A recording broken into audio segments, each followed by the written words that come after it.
Hello again guys, it's Carly from the Poetry of Nice, and today I want to talk to you about selling on style alone. If you're new here, this channel is all about reselling online, and I primarily sell clothing, sometimes vintage clothing, sometimes like contemporary clothing or higher end clothing, but overall clothing and shoes and accessories are the main things that I basically sell. I personally sell on Poshmark, eBay and Etsy, and oftentimes on this channel I like to share a lot about like bolo brands that I look out for when I'm out thrifting and sourcing at yard sales and thrift stores and rummage sales and those kinds of things. But today I'm going to do it a little bit differently. So instead of talking about brands, I'm going to talk about styles that you can look out for, or rather the types of things that I bear in mind when I'm taking a style into consideration. So real quick, I will break down a few of those things for you, some of my thought process if you like, and then at the end I'm going to show you some actual items that have sold for me that has been based entirely on style and has nothing to do with the brand at all. Okay, so the number one thing that I tend to consider are current trends. What's on trend, what's in style. That's definitely something that is going to influence you when you're looking at different styles to pick up and put in your eBay store or your Poshmark closet or even your Etsy store if you're into the different kind of vintage styles that roll around. For instance, when it comes to denim, I like to bear in mind the current styles that people are following. So right now a lot of people are still into the high-waisted or high-rise, so that's a rise longer than I think 11 inches, so up towards the belly button area, a big old rise there, and then the tapered leg, very much like mom jean 80s 90s look. As far as I can tell in my store, that look is still going strong, and that works with full length denim and also with shorts. So for instance, when I pick up a vintage pair of shorts or jeans, I don't always look at the brand first. If it's a Calvin Klein or if it's a Levi's, like with a yellow tab or something like that, I'm going to get more excited about that piece of denim. But even if it's something like Bill Blass, also, in fact today I'm going to tell you I sold a Bill Blass pair of vintage shortalls, like, you know, bib overalls, but they were shorts instead. That brand is nothing that I would write home about, but the style and the fact that it was vintage is what sold that item. I know a lot of people who resell do like to keep up on current trends. I'm going to tell you right now, that's not really me. However, I do like to keep my eyes on people posting on Instagram and things like that. I do follow a few of like the fashion vloggers or fashion bloggers who like to post about trends as we roll into different seasons and things like that. There are certainly a lot of online resources that you can go to sort of get an idea for the different trends. I do try to stay aware of things like the Pantone color of the year and stuff like that, because that does tend to help me a little bit when I'm outsourcing and trying to find things that are eye-catching.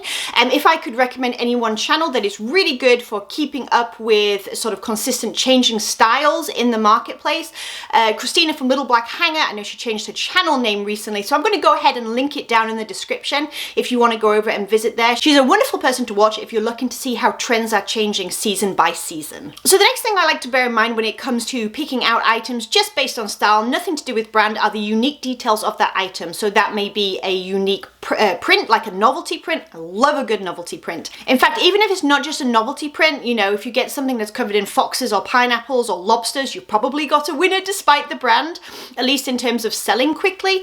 But one thing that I do like to bear in mind as well is popular prints. So for me, gingham and window pane plaid are two things that when I use those keywords and the items have those prints, they're selling really, really quickly for me as of right now in early 2020, late 2019. So those are things that I definitely keep my eyes open for. In terms of other unique details, I like to bear in mind things like beading or embellishment, maybe the graphics, maybe even the cut is unique. Do you have a really fun asymmetrical cut? Is it heavily distressed, like factory distressed in a way that is very, very popular right now? All of these things I take into consideration, probably above and beyond the brand name, unless it's a fantastic high-end brand, because those are all keywords that I can use and I can kind of thread into my title and description and my tags and things like that that'll help me with SEO and hopefully bring some traffic to my store. At the end of the day, if a lot of people are searching for gingham or heavily distressed or destroyed denim, you are probably onto a good thing, at least not a bad thing, if you have a fair bit of it in your store. Please go ahead as well and consider, I'm going to throw this in as a disclaimer, that cost of goods is always going to play a role in this. I'm not going to pick up something from Forever 21 with a novelty print for $7 and expect to make a profit on it, because even though the print is there, the branding isn't, and at the end of the day it didn't cost much at retail, so it's not going to resell for very much necessarily. However, if I'm finding it for like 50 cents on a dollar and I think it's going to be popular enough due to those elements, the print, the cut, whatever it is, I am going to go ahead and bring it up because I think it's probably going to be worth my time and I kind of want to find out. I am going to throw in here as well that when it comes to vintage item, I find that brand matters even less. Like I said, if it's a good Calvin Klein or it's a vintage Levi's yellow tab, as I mentioned before, or, you know, many other things, vintage Diane von Furstenberg, whatever it could be, oftentimes the style of the item and those unique features are gonna outweigh the brand. I don't usually pay attention to brand at all when it comes to vintage. It is simply a wonderful bonus when it happens to match up with a wonderful brand and a cool style that I want to sell. Next, I'm going to bear in mind specific audiences. So maybe it's a sports team, very sports team specific. Maybe it's specific to like a university or a college or alumni for somewhere. Maybe it's a place like a tourism item, whether it's vintage or newer.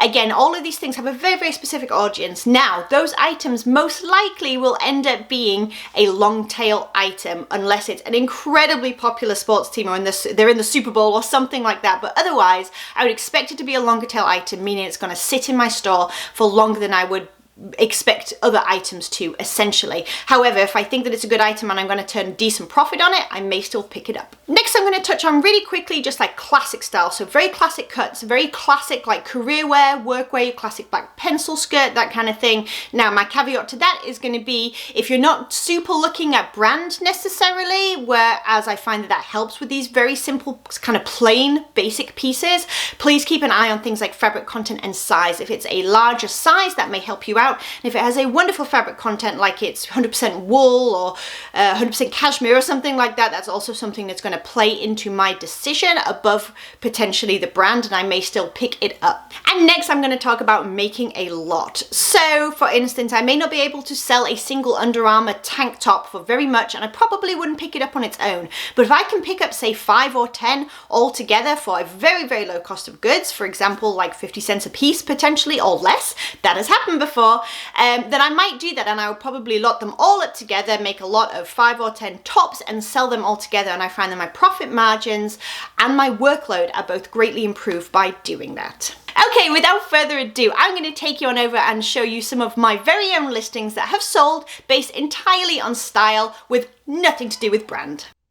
Okay, so I just gathered up a handful of items to show you what kind of things sell for me based on style alone, and I'm going to just let you know really, really quickly the things that stood out to me about them that made me kind of pick them up, as it were, in case that's interesting. So, as mentioned in the video, these denim bib overalls or shortalls, whatever you want to call them, they were Bill Blass, they were from the 90s roughly, and I didn't even bother putting the branding like in the title or here. I just go ahead and say vintage for branding on Poshmark, unless it's like a standout brand. Like if it was Calvin Klein vintage, I would probably put Calvin Klein. If it was Ralph Lauren vintage, I'd put Ralph Lauren. But with it being sort of a no-name brand, as it were, I just go ahead and select vintage in case you're interested. And they sold for $25, as you can see, and I picked them up purely because they have that cool like 90s, 80s, 90s, almost like Demi Moore and Ghost vibe, you know, just that kind of feel to it where you can wear like a t-shirt or a tank underneath. And those kind of things sell really well for me, so that's why I grabbed those. This was Self-Esteem, which is not a brand I know of. I think I'm going to go ahead and say like maybe like Kohl's or somewhere like that is perhaps where it's sold, but I picked it up based on the fact that it said Christmas selfie. It was rose gold, like accents to it, and I think rose gold is at the moment quite a good keyword to have in there as well, and it's sold for full asking price of $18 despite the brand, just based on sort of what it was and those cute animals and whatnot on it. These I mentioned in a couple of videos, but I think they're a great example of picking something up based on style. So they were from roughly the 70s. I'll show you the label and stuff so you can see sort of how I thought it was older. You can see there. Also, the lady I talked to said they were from the 70s. But anyway, this label here definitely makes me think that they're an older item. The style is very, very 70s, like boho.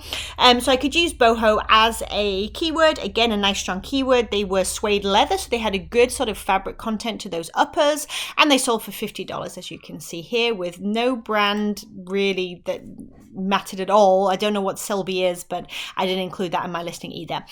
Smokey Bear, again, no particular brand. It's just like the licensed Smokey Bear stuff. Again, I thought that the graphic was really cute. I liked the colors on it. Someone had actually upcycled it, if you like, and slashed those shoulders, and so I had to call it shredded shoulder muscle tee, and it still sold for $18. So again, style above brand, graphics above brand. Another vintage item, 90s Southwestern sort of cropped sweater, and it had a really interesting back detail where the back was like a deep V. Again, the brand was nothing I've ever heard of. This is what it looked like. Nothing that I could find when I was researching or anything like that, but it had such a cool 90s vibe. Big old padded shoulders, and again, that keyword Southwestern or Southwest is a good strong keyword right now, and the cropped sweater is kind of on trend as well, so that sold pretty well.